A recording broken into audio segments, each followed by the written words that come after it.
Paham ya? Ojo kok malah debat tahlil hukume piye. Ya tahlil kalimat thayyibah hukume ya apik.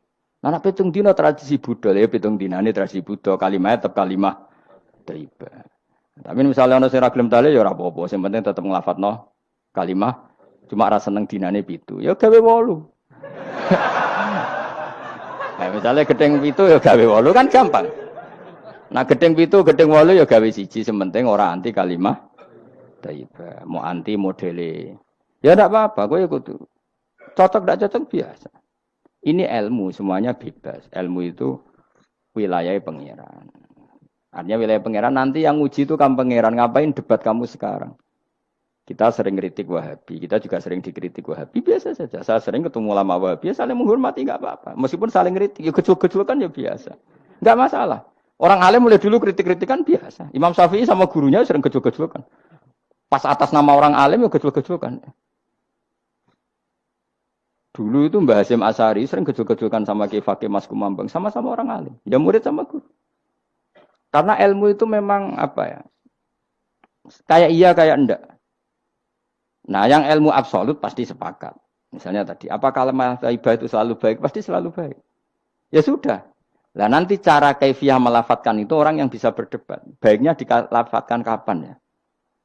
Ya baik terus. Tapi selalu ada pantangan. Misalnya di kamar mandi. Saat jima misalnya. Itu kan pantangan-pantangan secara etika. Apa? Pantangan-pantangan apa? Tapi kalau ilmu sebagai ilmu itu biasa dulu. Ulama-ulama berbeda itu. Kalau gejol-gejolkan ya ulama dulu itu lucu. Misalnya sama tak beda ya, andai kan kamu jadi kiai. Kira rara-rasan jadi kiai. Baik mana anak-anak kecil di waro kamar wong tua apa dipisahkan. Andai kan kamu punya pondok, milih mana? Anak kecil disamakan kangkang besar apa dipisah? Mus jawab, ki milih ndi? Di warna apa dipisah? Dipisah. Nah, kowe hen. Dipisah. Lu kok akeh sing dipisah? Ada yang bilang di warna. Kalau di warna itu memang kalau dipisah itu resikonya sing kecil mentali cilik terus mergo ora ono sing didik sing tua. Nak di warna kadang sing cilik, sing tua kan suwaya rabi men bakas rabi, cilik katut bakas rabi bahaya. Utawa sebalike sing cilik melok main game, sing tua melok main game mergo katut cah cilik. Lha iku jenenge istihad, sama-sama apa? Sama-sama apa? Mungkin. Sehingga dulu itu pernah ada wali itu karena sholat jamaah itu di shaf akhir. Yang shaf awal wali karena sering shaf awal. Yang shaf akhir ya ada yang jadi wali. Yang shaf awal nggak terima. Kenapa kamu jadi wali padahal kalau sholat di shaf akhir? Jawabnya, saya itu malu sama Allah. Kok kepedean betul kok di depan.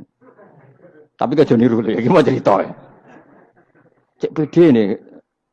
Enggak ngarep. Karena dia di belakang motifnya itu tidak males. Tapi motifnya itu apa? Tawaduk atau malu, dia jadi wali. Nah, aku kan bergomales panjang. Atau moh roh imame tadi. Iku sing mari ra wali-wali. Sing kok ngarep kadang ambisi ngimami padha dene malah repot meneh. Jadi dulu ilmu itu biasa.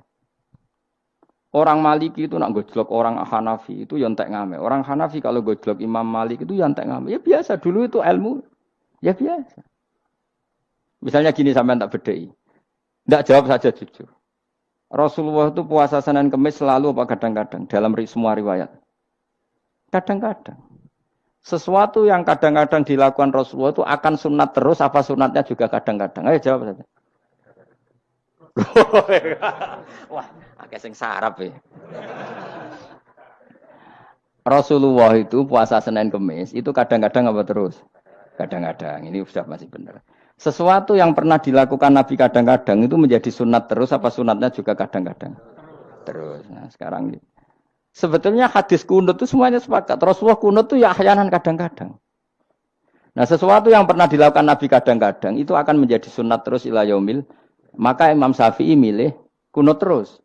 Abu Hanifah enggak. Bahaya kalau sunat kok dilakukan terus. Nanti dikira wajib. Sehingga Abu Hanifah tidak kunut. Dan itu ya biasa ketemu Imam Syafi'i kalau sholat di Masjid Abu Hanifah itu tidak kunut. Ketika ditanya ikroman di hadal madhab, saya menghormati madhab. Orang Hanafi kalau main ke rumahnya Imam Syafi'i ya kunut ya biasa dulu. Sekarang kunut dan kunut jadi politik identitas. Ini kunut sebelah ini mesti tidak kunut sebelah yang dulu itu enggak. Saya sampai sekarang nggak pernah tahu kunut itu tradisi ormas mana. Sampai sekarang nggak ada tahu. Karena saya orang alim tahunya kunut madhab Syafi'i nggak kunut madhab Hanafi. Dan itu Sebelum tahun 12 dan 26 mazhab itu. Sudah tahu toh maknanya? Mazhab itu sebelum tahun 12 dan tahun 26. Jelas? Kok orang paham? Paham?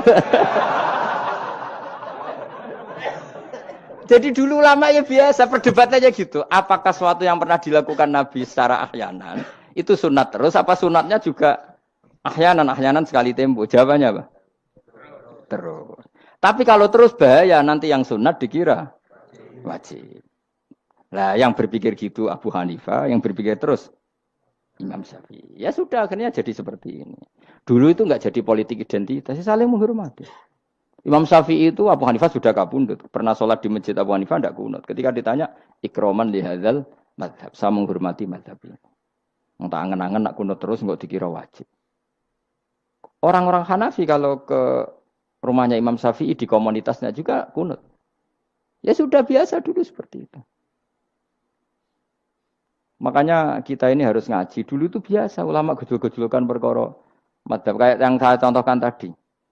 Orang yang membatalkan puasa lewat jima itu kan sanksinya berat. Sanksi ini karena jima, apa karena hadku hormati Ramadan biwiri usrin syar'iyyin, merusak kehormatan Ramadan tanpa uzur syarak.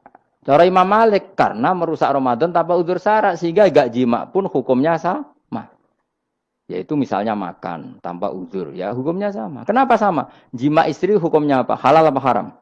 Halal. Makan halal. Maka kalau itu kamu lakukan fina hari Ramadan, siang-siang Ramadan tanpa uzur syarak, maka sanksinya sama-sama berat karena dianggap melecehkan kehormatan Ramadan.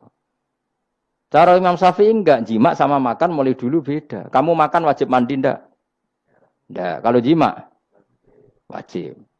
Kan beda. Ya beda itu enggak sama. Ya sudah, Imam Syafi'i memberi sanksi berat untuk jima, untuk makan tidak. Wong padha pintere kan yo penak. Penak kan? Sing ora penak iku padha gobloke, padha sok pintere. Lah iku debate ra barbar iku. Padha gobloke, nak debat padha sok pintere. Wis naudzubillah min dzalik. Kulo nek debate wong malah kudu guyu. Malah melok goblok, ngrungokno tok malah melok goblok. Wong debat agama kok gak ono referensi, ra ono kitabe. Amen muni menurut saya. Memangnya Anda penting dalam wali ora, ulama ora kok debat agama menurut. Memangnya Anda mujtahid? Kudune gak menurut kitab yang saya baca dalam mazhab Syafi'i kitabnya ini begini. Sing sitok bantah dalam mazhab Maliki kitabnya ini. Wah itu keren. Aku teko ning majelis ini. Debat menurut saya. Memangnya Anda siapa? Nabi ndak, wali ndak, ulama ndak? Kok mau agama menurut Anda? Wis wargane ora mesti kok ape. Makanya dibiasakan pakai referensi, pakai sanad. Agama ini butuh sanad. Inna hadzal ilma dinun fanzuru amman ta'khuduna dinakum. Lihat di muqaddimah Sahih Muslim. Agama ini ilmu, ilmu ini agama. Maka lihatlah ilmu itu kamu ambil dari mana? Karena tanpa sanad ini bahaya.